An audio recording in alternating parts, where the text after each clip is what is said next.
আমি এখানে মাছে নুন আর হলুদ মাখিয়ে রেখে দিয়েছি। এখানে আমি আলু নিয়েছি, ডাটা আর টমেটো। এরই সঙ্গে লাগছে আদা, জিরে আর কাঁচা লঙ্কা বাটা। সবার প্রথম এখানে কড়াতে সর্ষের তেল দিচ্ছি। তেল খুব ভালো মতন গরম হয়ে গেলে এতে আমরা একে একে নুন হলুদ মাখিয়ে রাখা মাছ দিয়ে দেবো।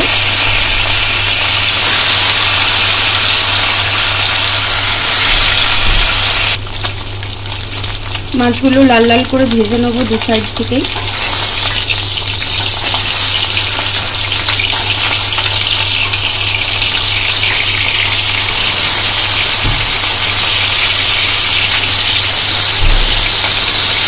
এভাবে উল্টে পাল্টে দুদিক দিয়েই আমরা লাল করে মাছগুলো ভেজে নেব।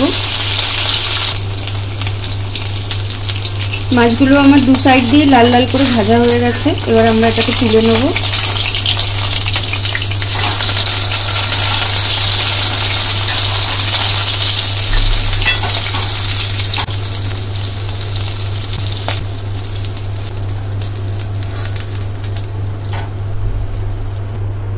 এই একই তেলে আমি এখানে 5 ফোড়ন দিচ্ছি।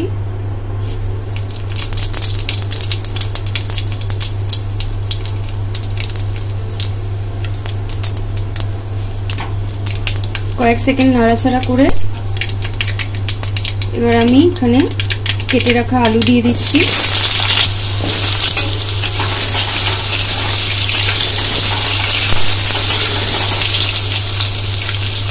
এরই সঙ্গে আমি এখানে ডাটা আর টমেটো কুচি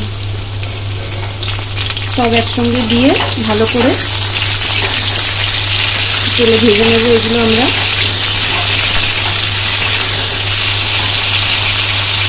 এরই মধ্যে আমি এখানে স্বাদ মতো নুন দিচ্ছি আর দিচ্ছি সামান্য একটু হলুদ গুঁড়ো।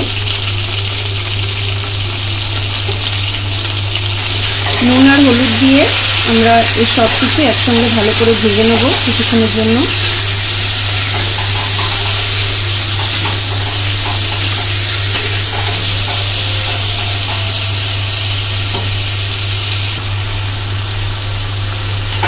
এটা কিছুক্ষণ ভেজে নেওয়ার পর আমরা এখানে জিরে, আদা আর কাঁচা লঙ্কা যেটা বেটে রেখেছিলাম সেটা দিয়ে দেবো এর মধ্যে।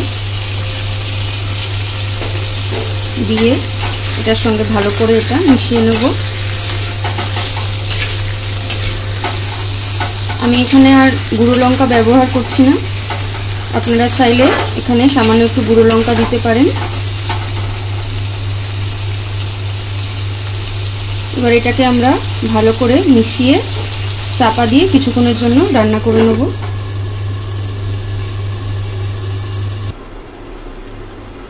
কিছুক্ষণ ঢাকনা চাপা দিয়ে রান্না করার পর আমরা এটা একবার খুলে নাড়িয়ে নেব।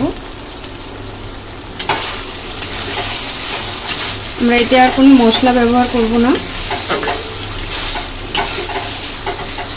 আদার কাঁচা গন্ধটা চলে গেছে। এবার আমরা এতে পরিমাণ মতন জল দিয়ে দেবো।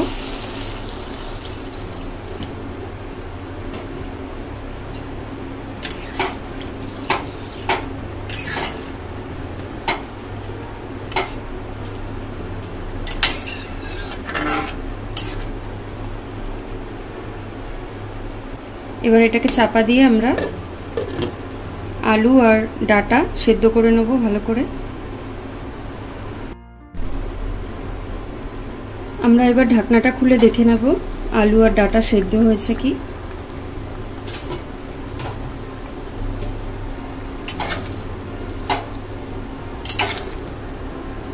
দেখুন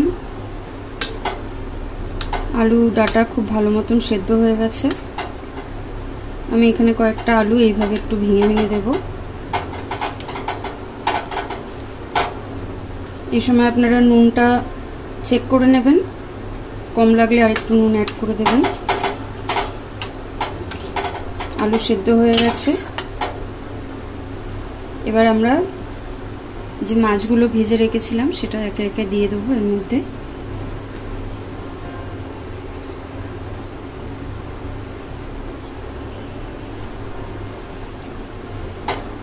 মাছগুলো দিয়ে এটা আমরা আর কিছুক্ষণ একটু রান্না করে নেবো, ঝোলটা একটু ফুটিয়ে নেবো ভালো করে।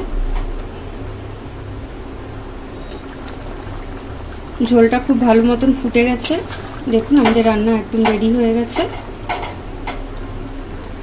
এবার আমরা গ্যাসের ফ্লেমটা অফ করে দেবো। আমার ডাটা আলু মাছের ঝোল রেসিপি একদম রেডি হয়ে গেছে। খুবই কম মশলা দিয়ে এই রান্নাটি আপনারা ঘরে করতে পারেন তাড়াতাড়ি। রেসিপিটি ভালো লাগলে অবশ্যই আমাকে কমেন্ট করে জানাবেন, আর লাইক শেয়ার করতে ভুলবেন না। চ্যানেলটিকে অবশ্যই সাবস্ক্রাইব করে নেবেন এমনি অনেক রেসিপি দেখার জন্য। ধন্যবাদ।